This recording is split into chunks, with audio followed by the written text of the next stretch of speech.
বিশ্বজুড়ে নেতিবাচক ধারণার দিক থেকে উত্তর কোরিয়া, আফগানিস্তান ও ইরানকেও ছাড়িয়ে গেছে ইসরায়েল।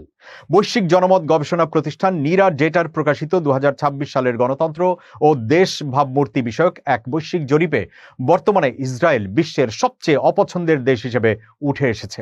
ইসরায়েলের পাশাপাশি বিশ্ব অবস্থানের দিক থেকে বড় ধরনের পতনের মুখে পড়েছে যুক্তরাষ্ট্র। বর্তমানে বিশ্বের সবচেয়ে নেতিবাচকভাবে দেখা 5টি দেশের তালিকায় নাম উঠেছে যুক্তরাষ্ট্রের।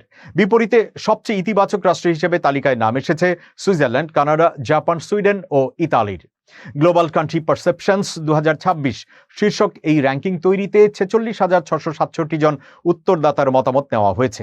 মোট 129টি দেশ ও 3টি আন্তর্জাতিক সংস্থার প্রতি বিশ্ববাসীর দৃষ্টিভঙ্গি এখানে মূল্যায়ন করা হয়। একই সঙ্গে 98টি দেশের 94,146 জনের উপর করা ডেমোক্রেসি পারসেপশন ইন্ডেক্স 2026 বা গণতন্ত্রের ধারণা সূচকও প্রকাশ করেছে সংস্থাটি। ওদিকে যুক্তরাষ্ট্র আন্তর্জাতিক গ্রহণযোগ্যতার দিক থেকে রাশিয়া ও চীনের নিচে অবস্থান করছে।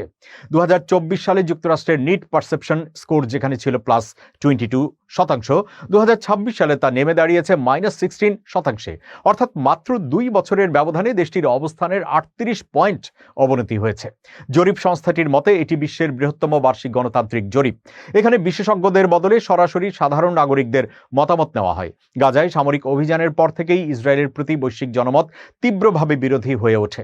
2023 সালের অক্টোবর থেকে শুরু হওয়া এই হামলায় এ পর্যন্ত 74,000-এরও বেশি ফিলিস্তিনি নিহত হয়েছে। গাজার অধিকাংশ বেসামরিক অবকাঠামো ধ্বংস এবং প্রায় পুরো জনসংখ্যাকে বাস্তুচ্যুত করা এই অভিযানকে জাতিসংঘ বিশেষজ্ঞ ও গণহত্যা গবেষকরা ভয়াবহ হিসেবে আখ্যা দিয়েছেন। বিশ্লেষকদের মতে ইসরায়েলকে অব্যাহত সামরিক, কূটনৈতিক ও রাজনৈতিক সমর্থন দিয়ে যাওয়ার কারণে যুক্তরাষ্ট্রকেও চড়া মূল্য দিতে হচ্ছে।